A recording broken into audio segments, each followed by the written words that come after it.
जय श्री कृष्ण। अध्याय 6 श्लोक 31 से आगे का वर्णन। अनुवाद।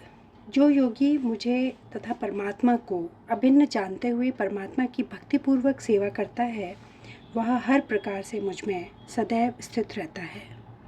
तात्पर्य। जो योगी परमात्मा का ध्यान करता है, वह अपने अंतःकरण में चतुर्भुज विष्णु का दर्शन कृष्ण के पूर्ण रूप में शंख, चक्र, गदा तथा कमल पुष्प धारण किए करता है।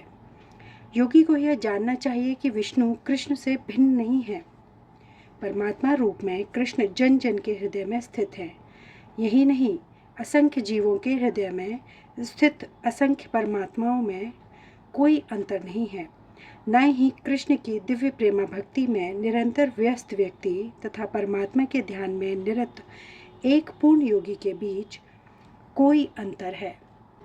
कृष्ण भावना मृत में योगी सदैव कृष्ण में ही स्थित रहता है, भले ही भौतिक जगत में वह विभिन्न कार्यों में व्यस्त क्यों न हो। इसकी पुष्टि श्रील रूप गोस्वामी कृत भक्तिसार मृत सिंधु में हुई है। कृष्ण भावना मृत में रत रहने वाला भगवत भक्त स्वतः मुक्त हो जाता है। नारद पंचरात्र में इसकी पुष्टि इस प्रकार हुई है। देश काल में अतीत तथा सर्वव्यापी श्री कृष्ण के दिव्य रूप में ध्यान एकाग्र करने से मनुष्य कृष्ण के चिंतन में तन्मय हो जाता है और तब उनके दिव्य सानिध्य की सुखी अवस्था को प्राप्त होता है। योगाभ्यास में समाधि की सर्वोच्च अवस्था कृष्ण भावनामृत है। केवल इस ज्ञान से ही कृष्ण प्रत्येक जन के हृदय में परमात्मा रूप में उपस्थित हैं। योगी निर्दोष हो जाता है। वेदों से भगवान की इस अचिंत्य शक्ति की पुष्टि इस प्रकार होती है। यद्यपि भगवान एक है, किंतु वह जितने सारे हृदय हैं उनमें उपस्थित रहता है। इसी प्रकार स्मृति शास्त्र का कथन है, विष्णु एक है, फिर भी वे सर्वव्यापी हैं। एक रूप में होते हुए भी वे अपने अचिंत्य शक्ति से सर्वत्र उपस्थित रहते हैं। जिस प्रकार सूर्य एक ही समय अनेक स्थानों में दिखता है। श्लोक 32। अनुवाद। हे अर्जुन, वह पूर्ण योगी है जो अपनी तुलना से समस्त प्राणियों की उनके सुखों तथा दुखों में वास्तविक समानता का दर्शन करता है। तात्पर्य। कृष्ण भावना भावित व्यक्ति पूर्ण योगी होता है। वह अपने व्यक्तिगत अनुभव से प्रत्येक प्राणी के सुख तथा दुख से अवगत होता है।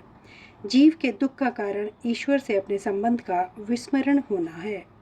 सुख का कारण कृष्ण को मनुष्यों के समस्त कार्यों का परम भोक्ता, समस्त भूमि तथा लोकों का स्वामी एवं समस्त जीवों का परम हितैषी मित्र समझना है।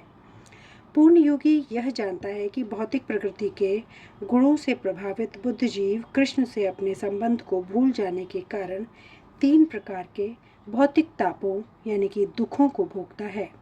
और चूंकि कृष्ण भावना भावित व्यक्ति सुखी होता है, इसलिए वह कृष्ण ज्ञान को सर्वत्र वितरित कर देना चाहता है। चूंकि पूर्ण योगी कृष्ण भावना भावित बनने के महत्व को घोषित करता चलता है, अतः वह विश्व का सर्वश्रेष्ठ उपकारी एवं भगवान का प्रियतम सेवक है। दूसरे शब्दों में भगवत भक्त सदैव जीवों के कल्याण को देखता है और इस तरह वह प्रत्येक प्राणी का सखा होता है। वह सर्वश्रेष्ठ योगी है, क्योंकि वह स्वांतः सुखाय सिद्धि नहीं चाहता, अपितु अन्यों के लिए भी चाहता है। वह अपने मित्र जीवों से द्वेष नहीं करता। यही है वह अंतर जो एक भगवत भक्त तथा आत्मोन्नति में ही रुचि रखने वाले योगी में होता है। जो योगी पूर्ण रूप से ध्यान धरने के लिए एकांत स्थान में चला जाता है, वह उतना पूर्ण नहीं होता जितना कि वह भक्त जो प्रत्येक व्यक्ति को कृष्ण भावना भावित बनाने का प्रयास करता रहता है। श्लोक 33। अनुवाद। अर्जुन ने कहा, हे मधुसूदन, आपने जिस योग पद्धति का संक्षेप में वर्णन किया है, वह मेरे लिए अव्यवहारिक तथा असहनीय है, क्योंकि मन चंचल तथा अस्थिर है। तात्पर्य। भगवान कृष्ण ने अर्जुन के लिए शुचोदेशे से लेकर योगी परमो मतः तक जिस योग पद्धति का वर्णन किया है, उसे अर्जुन अपनी असमर्थता के कारण अस्वीकार कर रहा है। इस कलयुग में सामान्य व्यक्ति के लिए यह संभव नहीं है कि वह अपना घर छोड़कर किसी पर्वत या जंगल में एकांत स्थान में जाकर योगा अभ्यास करे। आधुनिक युग की विशेषता है अल्पकालिक जीवन के लिए घोर संघर्ष। लोग सरल व्यवहारिक साधनों से भी आत्म साक्षात्कार के लिए उत्सुक या गंभीर नहीं है, तो फिर इस कठिन योग पद्धति के विषय में क्या कहा जा सकता है, जो जीवन शैली, आसन विधि, स्थान के चयन तथा भौतिक व्यवस्थाओं से विरक्त या नियमन करती है। व्यवहारिक व्यक्ति के रूप में अर्जुन ने सोचा कि इस योग पद्धति का पालन असंभव है, भले ही वह कई बातों में इस पद्धति पर खरा उतरता था। वह राजवंशी था और उनमें सद्गुण थे। वे महान योद्धा थे। वह दीर्घायु था। सबसे बड़ी बात तो यह कि वह भगवान श्री कृष्ण का घनिष्ठ मित्र था। 5000 वर्ष पूर्व अर्जुन को हमसे अधिक सुविधाएं प्राप्त थीं, तो भी उसने इस योग पद्धति को स्वीकार करने से मना कर दिया। वास्तव में इतिहास में कोई ऐसा प्रलेख प्राप्त नहीं है जिससे यह ज्ञात हो सके कि उसने कभी योगाभ्यास किया हो। अतः इस पद्धति को इस कलयुग के लिए सर्वथा दुष्कर समझना चाहिए। हाँ, कतिपय विरले व्यक्तियों के लिए यह पद्धति सुगम हो सकती है, किंतु सामान्य जनों के लिए यह असंभव प्रस्ताव है। यदि 5000 वर्ष पूर्व ऐसा था, तो आधुनिक समय के लिए क्या कहना।